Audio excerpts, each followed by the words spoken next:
Pour atteindre les objectifs de transition énergétique d'ici 2050 et répondre à l'urgence climatique, la consommation d'énergie fossile doit chuter drastiquement.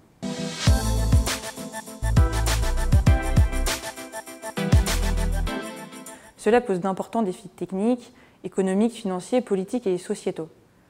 Par son profil de consommation, la ville est au cœur de l'énergie. Elle offre aux collectivités territoriales et aux acteurs de la société civile qui s'emparent massivement de la question énergétique un lieu d'expérimentation unique. La transition énergétique est aussi devenue un projet de territoire. Le groupe de travail Transition énergétique dans les territoires Nouvelle Ville, Nouveau Réseau du comité de prospective de la Creux, placé sous la coprésidence de Claude Arnaud et Bernard Boucaud, a donc choisi de se pencher sur les questions relatives à l'évolution de la gouvernance des réseaux pour accompagner cette approche transversale. Pendant un an, ce groupe de travail composé d'une 60aine de membres s'est réuni une dizaine de fois pour auditionner une 40aine d'experts, de responsables de collectivités territoriales, d'opérateurs de réseaux et de fournisseurs de services énergétiques. Ce groupe de travail s'est intéressé aux solutions techniques permettant de coupler les réseaux urbains de gaz, d'électricité, de chaleur et de froid pour trouver des synergies. Ces couplages doivent permettre de limiter les renforcements systématiques des réseaux et favoriser les investissements qui offrent les meilleurs rendements énergétiques. D'ailleurs, l'Union européenne recommande aux régulateurs d'adopter une démarche transverse pour la planification des réseaux.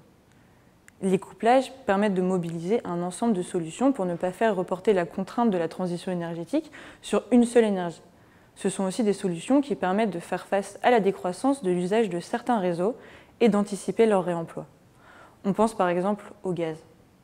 Les réseaux de chaleur ont ainsi trouvé leur place dans la transition énergétique. Le groupe de travail a déterminé 16 solutions technologiques permettant le couplage des réseaux en milieu urbain, et ce selon 3 catégories. Une première qui permet de valoriser les sources d'énergie, une deuxième favorable à la flexibilité interréseau et l'efficacité énergétique, une troisième qui permet de répondre à de nouvelles demandes d'énergie comme la mobilité. Le déploiement de ces solutions techniques implique plusieurs réflexions sur notre modèle actuel mis en valeur dans ce rapport.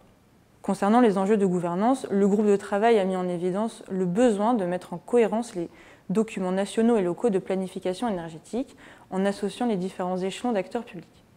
Et ce, afin que les objectifs territoriaux répondent mieux à la trajectoire nationale de transition énergétique et que les objectifs nationaux prennent suffisamment en compte les ressources et les besoins locaux.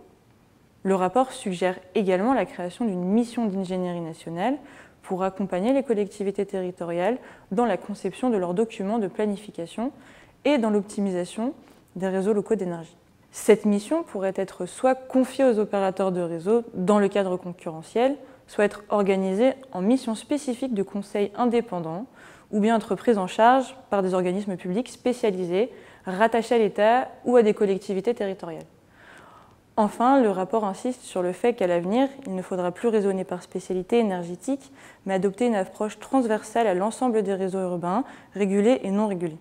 Il sera nécessaire de renforcer l'échange et l'homogénéisation des données pour concevoir des outils d'aide à la décision qui permettent aux acteurs locaux d'arbitrer en faveur des solutions les mieux adaptées à la transition énergétique.